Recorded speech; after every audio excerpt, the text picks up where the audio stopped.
ठीक। सत साहिब बंदी छोड़ सतगुरु रामपाल जी भगवान की जय हो। परम पिता परमेश्वर सतगुरु रामपाल जी भगवान के चरण कमल में हम सभी सत्सेवक भाई बहनों का कोटि कोटि दंडवत प्रणाम। पुण्यात्माओं, संगत जागृति अभियान के तहत आज हम भाई बहन यहाँ पे बम्बई में हैं और हमारे गणेश दास भगत जी हैं, उनकी भक्तमती है, उनकी बेटी है छोटी वाली, ये दो बेटी ये हैं, एक बेटी ये है उनकी। भाईंदर से महेंद्र भगत जी हैं, कांदीवली से हेमंत दास हितेश दास भगत जी हैं। तो मालिक ने दया कर रखी है, आज बॉम्बे में सात संगति भी है कल्याण में शाम को। तो अभी हम यहाँ पे आए हुए हैं भगत जी के घर पे। भगत जी बोले भगत जी रास्ता अगर वही है तो आप इधर आने का और थोड़ा परमात्मा का भंडारा हो जाएगा, मालिक के रमेन इधर कर लेंगे बैठ के। तो भगत जी के घर पे आए तो थोड़ा सा आपको राहुल भगत जी दिखाएंगे। भगत जी का ये घर देखिए आप पहले चारों तरफ से अच्छे से देखिएगा पुण्यात्मा। एक बहुत बड़ी एक शिक्षा है उन भाई बहनों के लिए जिनको परमात्मा ने लाखों करोड़ों अरबों दे रखा, फिर भी वो संतुष्ट नहीं है। भगत जी जिस सोसाइटी में रहते हैं वहां पे सभी लोग इसी प्रकार के मकान में रहते हैं। परमात्मा की जो वाणी है ना कि घर तो 3.5 हाथ घना तो पूर्ण 4, इससे अधिक जो चाहता उसको नहीं विचार। तो ये परमात्मा की उसी वाणी के तहत है। बहन जी हैं, बहन जी किसी हॉस्पिटल में काम करती हैं अपना।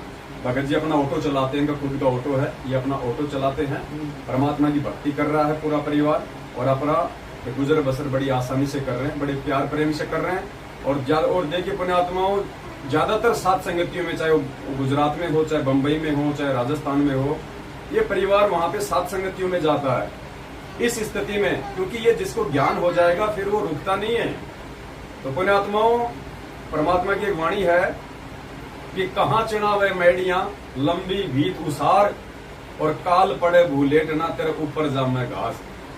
पुण्यात्माओं, जो भगत भाई बहन जिनको परमात्मा ने उनके पिछले संस्कार से काफी धन दे रखा है, बड़े बड़े मकान हैं, बड़े बड़े व्यापार हैं, फिर भी लोग उतने भाव से परमात्मा की भक्ति नहीं करते, वो उतने दिल से परमात्मा के प्रति समर्पित नहीं होते हैं।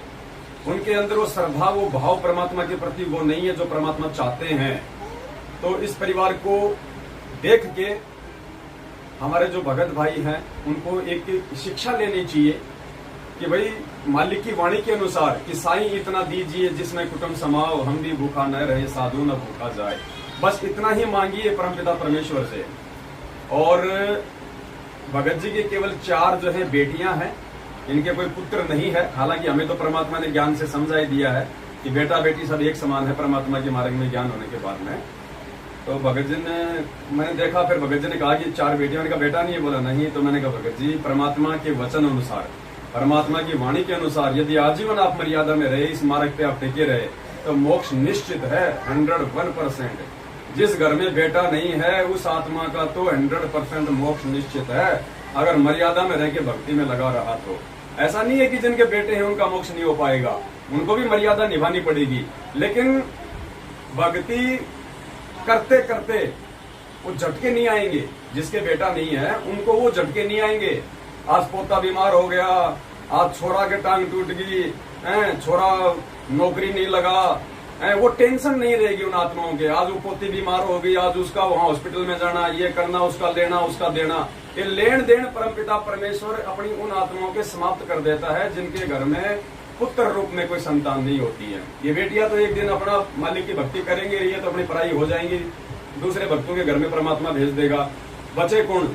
दोनों बच्चे बैठ के अपने मालिक की बढ़िया भक्ति करेंगे, आगे परमात्मा संभालेगा। जो अनिल अंबानी का बेटा बुढ़ापे में उसको नहीं संभाल सकता, इतनी अरबों खरबों की संपत्ति होने के बाद में परमात्मा अपनी इन आत्माओं को इतनी अच्छे से उनकी सेवा करवा देगा। तो भक्ति से सब कुछ है पुण्यात्माओं। आने वाले समय में तो परमात्मा इतने सारे आश्रम अपने बच्चों के लिए बना देगा कि जहाँ पे जो बिल्कुल असहाय हैं सांसारिक दृष्टि से, वहां वो रहेंगे, बना बनाया भोजन मिलेगा, 3 टाइम की आरती करेंगे, आश्रमों में रहेंगे, सेवा हमारे जैसे भाई बहन उनकी करेंगे, क्योंकि ज्ञान आधार हो जाएगा। सबको अपने माता पिता के समान समझेंगे, भाई बहन समझेंगे, कोई दिक्कत ही नहीं, मोक्ष निश्चित है, कोई टेंशन रहेगा नहीं, ना कोई बच्चों का लेना देना, ना बच्चों का कोई शादी करना, वो करना, कुछ नहीं रहेगा, टेंशन नहीं। तो कहने का मतलब है पुण्यात्माओं, मालिक की वाणी के अनुसार साईं इतना दीजिए जिसमें कुटुंब समाओ, सीमित में आ जाओ। जो भाई बहन ठीक है, जिसको परमात्मा ने उसके संस्कार आधार से चाहे बहुत बड़ा कोई मकान दे रखा है, बिल्डिंग दे रखी है, कोई बड़ी बात नहीं, लेकिन उसको ज्यादा मत बढ़ाओ। परमात्मा कहते हैं ज्यादा बढ़ा हुआ है तो उसको सीमित ही करने का प्रयास करो। अगर भगवान चाहिए तो परमात्मा को यदि वो प्रसन्न करना है तो कबीर सागर के सरलार्थ में परमात्मा ने लिखा हुआ है कि पुण्यात्मा 13वें पंथ में आने के बाद जो आत्मा सिंपल सादे मकानों में रहेगी, बिल्कुल अपना ईमानदारी से अपना रोजी रोटी करेगी, वो परमात्मा की नजरों में बहुत अच्छे भगत माने जाएंगे। समाज में ऐसे लोगों की ही आने वाले समय में इज्जत होगी। और जो ये ज्ञान लेने के बाद भी बड़े बड़े मकान बनाएंगे, बड़ी बड़ी कार और कोठियां लेंगे, दिखावा करेंगे, परमात्मा कहते हैं उनकी 2 कोटि की इज्जत होगी आने वाले समय में, 2 कोटि की इज्जत। जैसे आज ये ज्ञान लेने के बाद में हमारे लिए ना तो वो अनिल अंबानी बड़ा है, ना वो मुकेश अंबानी बड़ा है, हमारे लिए हमारे गणेश भाई जैसे जो है ये भगत भाई बड़े हैं, जो ऐसी छोटी सी जगह में रहकर अपने भगवान को नहीं भूल रहे, दिन रात अपने परमात्मा की अपनी भक्ति में लगे रहते हैं, सेवा में लगे रहते हैं। तो आने वाले समय में ऐसे जो पूरी पृथ्वी में परमात्मा का ज्ञान होगा तो सबको वही अच्छे लगेंगे। अब यहाँ आए, परमात्मा ने यहाँ पे भोजन करवाया, आनंद आया, बैठे।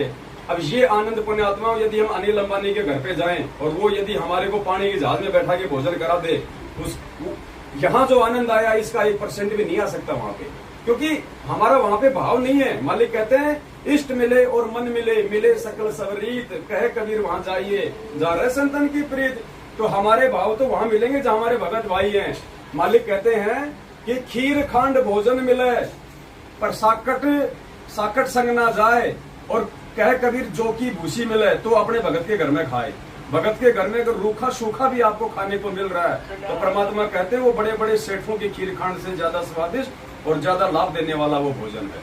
तो परमेश्वर ने आज यहाँ दया करी, सभी भाई बहन यहाँ आए बीच में। अब शाम को हम लोग बम्बई के कल्याण में सात संगति के लिए जाएंगे और बहुत बड़ी दया परमात्मा की। ऐसी आत्माओं को देख के हमारा भी परमात्मा में दृढ़ विश्वास हो जाता है कि ये परमेश्वर हमें भी ऐसी स्थिति में रखना। परमात्मा अगर हमारे भाग्य में भी परमात्मा यदि कोई मकान हो, कार हो, कोठी हो, परमात्मा उसको कैंसिल कर देना और हमें ऐसी जगह में रखना। ऐसी जगह का मतलब परमात्मा अपनी भक्ति भाव से जोड़े रखना। हमारे अंदर ज्यादा उथल पुथल कभी भी पैसा कमाने की, माया की दौड़ की, संपत्ति जोड़ने की, कार कोठी खरीदने की, परमात्मा हमारे अंदर ये भूख ना जागृत हो और थोड़े से में हम आपकी भक्ति करें और हम अपना गुजारा करें। और ऐसे रहेंगे पुण्यात्मा तो ही परमात्मा हमारा मोक्ष करेगा। ऐसी स्थिति अगर किसी की नहीं है तो परमात्मा एक दिन लेके आएगा, क्योंकि ऐसी स्थिति के बिना, हैंड टू माउथ के बिना पुण्यात्मा यहाँ से हम बेड़ा पार नहीं करवा सकते। हमें संपत्ति माया से दूर होना पड़ेगा, क्योंकि वो काल की बेड़ी है। धन हमेशा भगवान को बांध के रखता है पुण्यात्मा। इसलिए तो परमात्मा ने नरसिंह से 56 करोड़ की संपत्ति के भंडारे करवा दिए। आदम सुल्तान से परमात्मा ने राजपाट छुड़वा दिया। है कोई ऐसा जिसको परमात्मा ने जीरो से हीरो बना के कभी सतलोक भेजा हो? परमात्मा हीरो से जीरो बना के फिर उसको सतलोक भेजता, क्योंकि जीरो बने बिना जब तक जीव अपनी औकात को मिट्टी में नहीं मिला देगा, जब तक जीव अपने आप को जीव नहीं समझेगा, तब तक वो परमात्मा को प्राप्त नहीं कर सकता। और जीव अपनी औकात में उसी समय रहेगा जब वो हैंड टू माउथ वाली स्थिति में रहेगा और परमात्मा से ही हर संकट में, हर दुख की घड़ी में अरदास करता रहेगा, वो अर्ज करता रहेगा। तो बस ये थोड़ा सा संदेश परमपिता परमेश्वर ने प्रेरणा की तो आप भाई बहनों को दिया है। और सभी भाई बहन मालिक से ही प्रार्थना करें और बिल्कुल अपना लिमिट में रहें, अपनी सीमा में रहें। अपने बाल बच्चों को भी ज्यादा कोई बिरला टाटा के स्कूल में पढ़ाने की आवश्यकता नहीं है पुण्यात्माओं। सरकारी स्कूल बहुत है, आराम से केवल अक्षर ज्ञान तक अपने बच्चों को सीमित रखो। आप नौकरी के लिए, आप जिला कलेक्टर बनाने के लिए, डॉक्टर इंजीनियर बनाने के लिए अपने बच्चों को मत पढ़ाइएगा अगर आप संत रामपाल जी भगवान के शिष्य हैं तो, वरना मार खा जाओगे, परमात्मा सोपोष हो जाएगा आपसे। बाकी मालिक की मर्जी है, मालिक खुद चाहे उनको डॉक्टर बनाए, चाहे उनको जज बनाए, लेकिन आपके मन में ये इच्छा नहीं होनी चाहिए। और आप केवल बच्चों को अक्षर ज्ञान तक ही सीमित रखो। 10वीं बारी के बाद में बच्चों को बोलो बेटा भक्ति कर, अपना कोई काम धाम कर, बस इससे ज्यादा नहीं। इससे ज्यादा पढ़ाओगे तो जाहिर सी बात है आप नौकरी के लिए पढ़ाओगे, जो परमात्मा का विधान टूटेगा। क्योंकि आने वाले समय में ये डिग्रियां देख के काम धंधे नहीं मिलेंगे। आने वाले समय में आपकी भक्ति और आपकी मर्यादा देख के भगवान आपको सेवा देगा, क्योंकि राज किसी नेता का नहीं, राज परमपिता परमात्मा सदगुरु रामपाल जी भगवान का होगा। और भगवान कोई MA BA LLB की डिग्री नहीं देखेगा, भगवान ये देखेगा बेटा कौन सा मंत्र प्राप्त है, बेटा कहाँ तक की तेरी भक्ति है, मर्यादा में कितना है। तो पुण्यात्माओं बाद में परमात्मा नीचे लाएगा तो जोर आएगा, हम ज्ञान से नीचे आ जाएंगे तो हम भी संतुष्ट रहेंगे, मालिक भी हमारा प्रसन्न रहेगा। बस ये छोटा सा संदेशा था। सत्साहे बंदी छोड़ सतगुरु रामपाल जी भगवान की जय हो। सत